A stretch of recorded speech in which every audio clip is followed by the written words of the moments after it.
Ce quartier était fait pour la dignité malheureuse de la petite bourgeoisie, pour les emplois honorables et le tourisme intellectuel.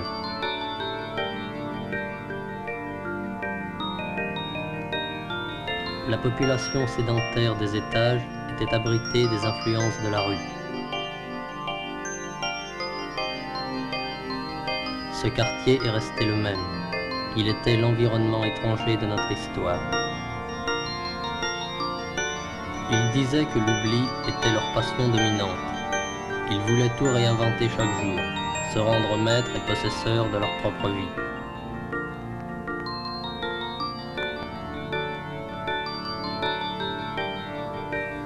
Tout comme on n'apprécie pas la valeur d'un homme selon la conception qu'il a de lui-même, on ne peut pas apprécier de telles époques de transformation selon la conscience qu'en a l'époque.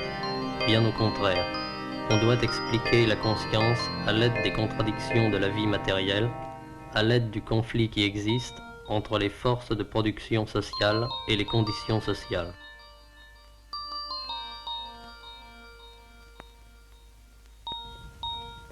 L'élargissement de la vie quotidienne n'avait pas encore suivi les progrès atteints dans la domination de la nature. La jeunesse s'écoulait entre les divers contrôles de la résignation. Notre objectif a saisi pour vous quelques aspects d'une micro-société provisoire.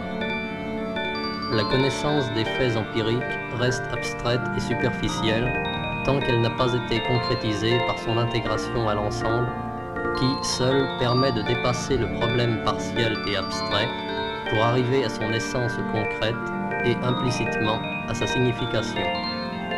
Ce groupe était en marge de l'économie. Il tendait à un rôle de pure consommation et d'abord de consommation libre de son temps. Il se trouvait ainsi directement occupé des variations qualitatives du quotidien, mais dépourvu de tout moyen d'intervention sur elles.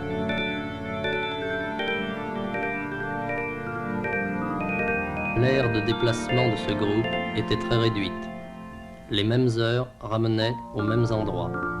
Personne ne voulait dormir tôt. La discussion sur le sens de tout cela continuait.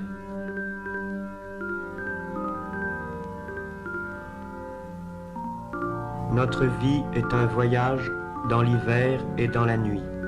Nous cherchons notre passage.